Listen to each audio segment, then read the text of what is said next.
Hey, what is up, Detroit? We are here in my warehouse talking about the Lions preseason game against the Patriots. They got demolished. If you watched that game, it was ugly, which is not the worst thing in the world because, hey, it's the preseason. Who really cares? Well, the fans really care. I saw a lot of Detroit Lions fans jump ship, and now Lions fans, they turn fast on their team, but usually it's not till week 7, week 6. Some people saw, well, we'll get into it. And they got pretty mad. I'm not so worried, though. I'm going to tell you why.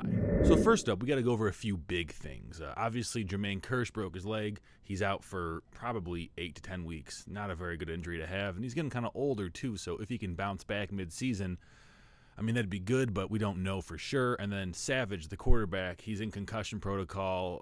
In my opinion, he didn't play very good. He was not making strong passes. I guess in your backup, you want somebody who can manage the game, but still, I don't know, man. I mean, he's better than Fales. We saw Fales in for most of the game. David Fales is he was a terrible quarterback, in my opinion. But, he's a third-string guy, and so he might not have been expecting that kind of workload. He might not be comfortable with a lot of the plays. He was doing a lot of those little, 7-yard checkdowns, and it wasn't. You want to see a guy who's trying to make the roster. At least I do. You want to see him taking risks, and he wasn't really taking that many risks. He didn't have much time to take risks, which is our next point of terror, is the second and third string O-line did not mesh well. Tyrell Crosby, especially on left tackle, he was getting beat, and I think actually he's the reason that Savage got his concussion is whoever was playing right end beat him around the edge and gave him a concussion. They sacked Savage or hit him down or whatever it was, but it came down to edge support on the left side, and that really, especially for a team like the Lions, who are going to be, I know that Bevel is a run the ball kind of guy, but still, if you have Matt Stafford and you have Kenny Galladay, you're going to be doing a lot of deep routes, or at least I hope they are, and you want to have protection on the left side. Otherwise, Stafford's going to be mincemeat, which none of us want. Defense looked really bad, right? They gave up 31 points or whatever it was, but you got to look at who's playing. I mean, Tracy Walker and Darius Slay played one series.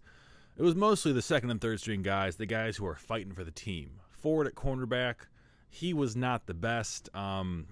What's his name? I have it written down. Orumari or whatever his name is.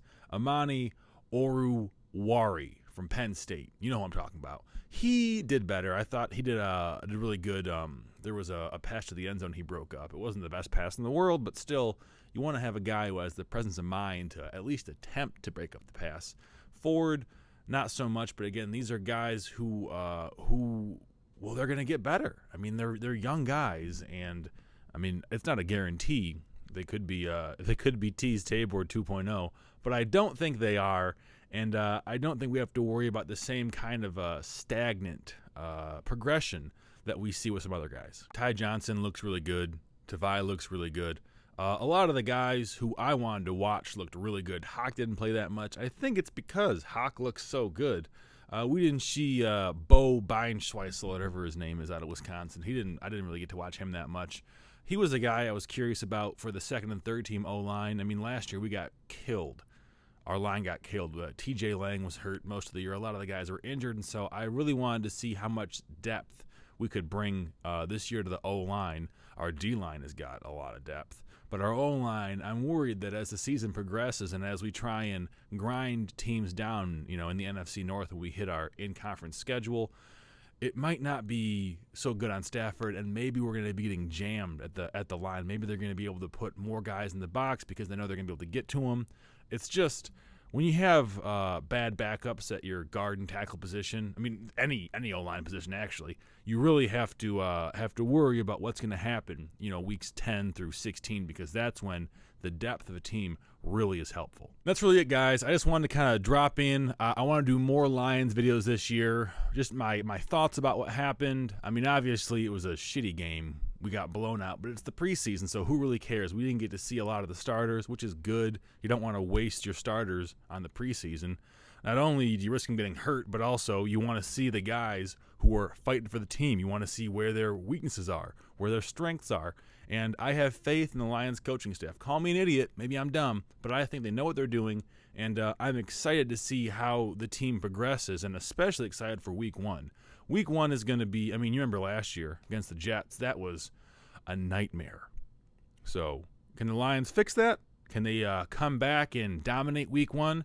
Absolutely, I think so. Subscribe to follow Lions with me this year. Should be fun. We can talk back and forth about it.